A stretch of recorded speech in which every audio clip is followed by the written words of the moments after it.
கர்த்தருடைய பரிசுத்த நாமத்திற்கு மகிமுண்டாகட்டும். ஆண்டவராகிய இயேசு கிறிஸ்துவின் நாமத்தினாலே அன்பு கர்த்தருடைய பிள்ளைகளாகிய தங்கள் அனைவருக்கும் ஸ்வீட் ஊழியத்தின் சார்பாக வாழ்த்துக்களையும் ஸ்தோத்திரங்களையும் தெரிவித்துக் கொள்கின்றேன்.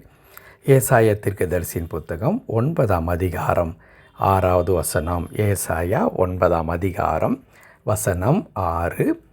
நமக்கு ஒரு பாலகன் பிறந்தார், நமக்கு ஒரு குமாரன் கொடுக்கப்பட்டார். கர்த்தத்துவம் அவர் தோளின் மேல் இருக்கும். அவர் நாமம் அதிசயமானவர், ஆலோசனை கர்த்தா, வல்லமையுள்ள தேவன், நித்திய பிதா, சமாதான பிரபு எனப்படும். அவர் நாமம் அதிசயமானவர். கர்த்தருடைய பரிசுத்த நாமத்திற்கு மகிமுண்டாகட்டும்.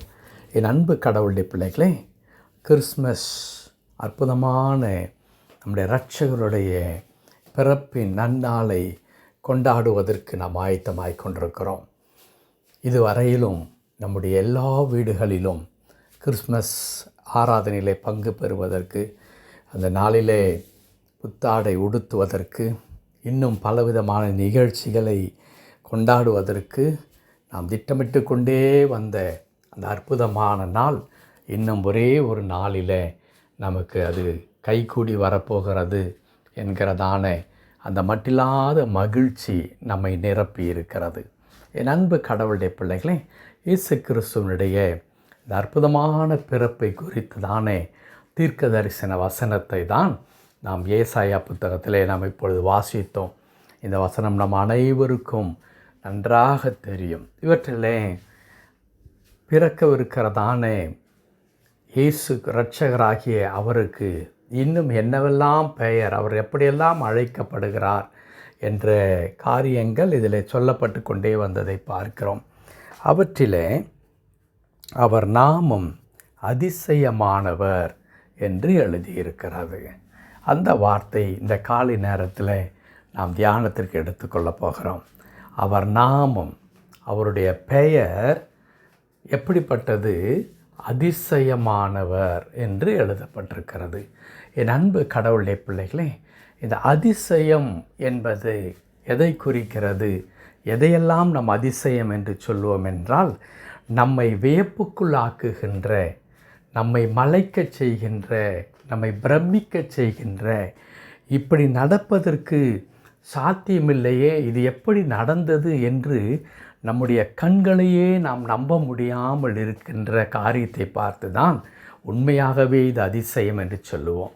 நியாயாதிபதியின் புத்தகத்தில் சிம்சோன் என்று ஒரு நியாயாதிபதி பிறக்கின்றார். அந்த மகன் சிம்சோன் பிறப்பதற்கு முன்பாக அவருடைய பெற்றோர் நீண்ட காலம் குழந்தை இல்லாதவர்களாக இருக்கிறார்கள். ஒரு நாள் கர்த்தருடைய தூதன் மனைவியை பார்த்து சொல்லுகிறான், நீ ஒரு குமாரனை பெறப்போகிறாய் என்று சொல்லி, அவள் உடனே அந்த மகிழ்ச்சியை தன் கணவரிடத்தில் பகிர்ந்து கொள்ளுகின்றார். அவருடைய கணவர் சொல்லுகிறார், நாம் இன்னும் ஒரு முறை, அது கடவுளே வந்து சொல்லுவாரானால், நாம் இன்னும் ஒரு முறை நாம் அந்த தெய்வதூதரை சந்தித்து நாம் அந்த குழந்தையை எப்படி வளர்க்க வேண்டும் என்று சொல்லி அவரிடத்தில் கேட்க வேண்டும் என்று பேசிக்கொள்வார்கள். அதே வண்ணமாய் ஒரு சிறிய இடைவெளிக்கு பிறகு அந்த கர்த்தருடைய தூதன் திரும்ப வருவார். அப்பொழுது இருவரும் சந்திக்கிறார்கள்.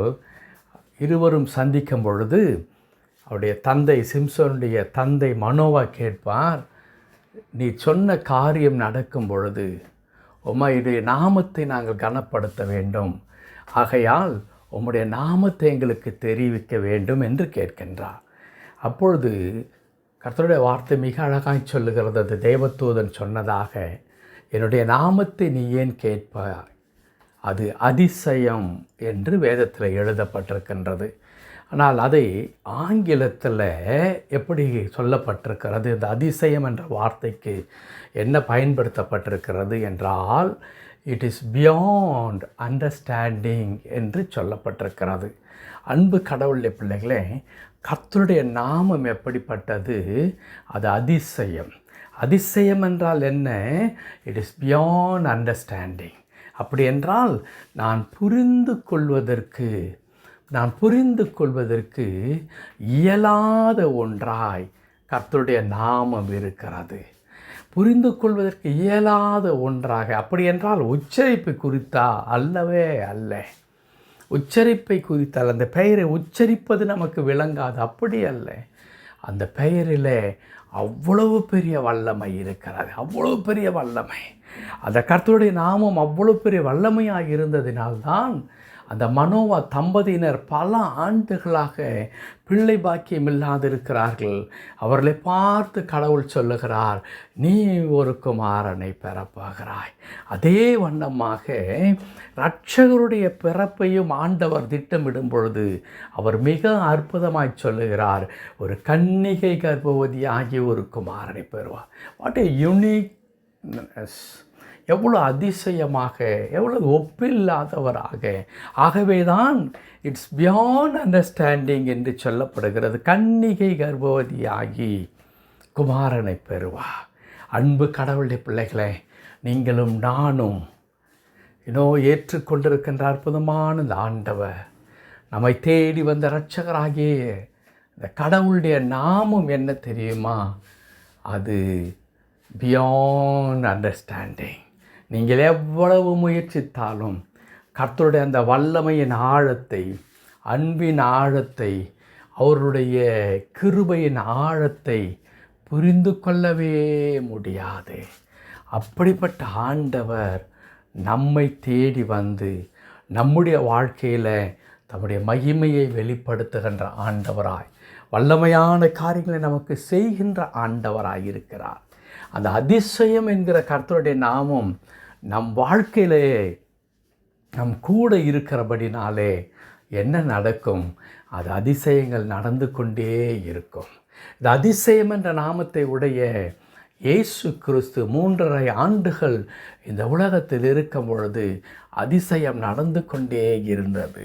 பல குஷ்டரோகிகள் சுகமானார்கள், மரித்தவர்கள் உயிரோடு கூட எழும்பினார்கள். ஒரு சிறு அப்பத்தை கொண்டு பல ஆயிரம் கணக்கான மக்கள் போஷிக்கப்பட்டார்கள். என் அன்பு கடவுளுடைய பிள்ளைகளை, இவ்வளோ பெரிய அற்புதங்களை எல்லாம் இயேசு கிறிஸ்து செய்தாரே, அந்த இயேசு கிறிஸ்து, அதிசயம் என்ற பெயரை உடைய அந்த இயேசு கிறிஸ்து இன்றைக்கு நம்முடைய வாழ்க்கையில் இருக்கும் பொழுது இன்றைக்கும் நமக்கு என்ன நிகழும்? நம்முடைய வாழ்க்கையில் அதிசயங்கள் நிகழும், நம்முடைய வாழ்க்கையில் அற்புதங்கள் நிகழும்.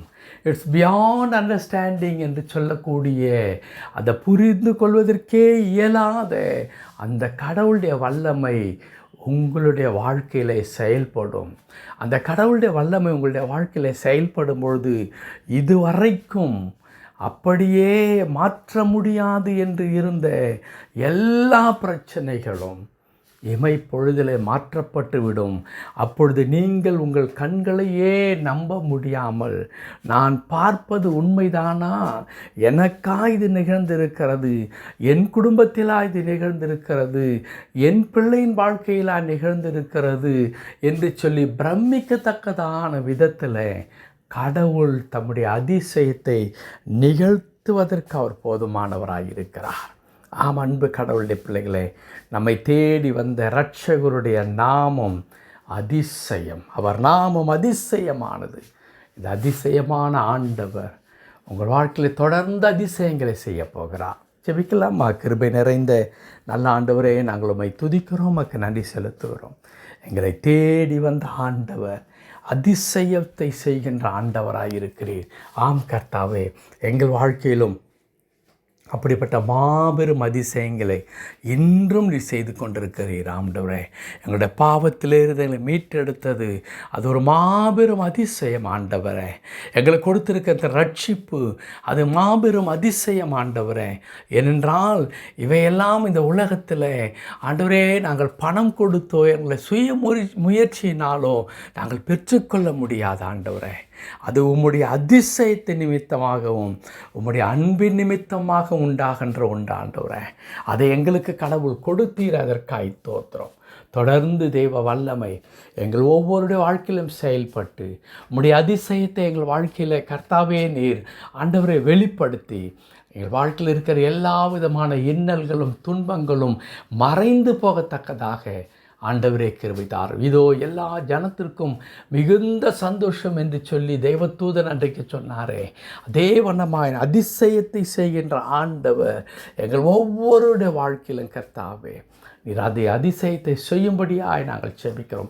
எங்களால் மாற்ற முடியாததை, எங்களால் பெற்றுக்கொள்ள முடியாததை, எங்களால் கர்த்தாவை உருவாக்க முடியாததை நீர் உருவாக்கி தருகின்ற ஆண்டவராய் நீர் இருக்கிறீர். அதற்காய் தோத்திரம் தாழ்த்தி திருக்கரத்தில் அர்ப்பணிக்கிறோம். எங்களை பொறுப்படுத்திக் கொள்ளும் மீட்பர் நாமத்தில் பிதாவே. ஆமென், ஆமென்.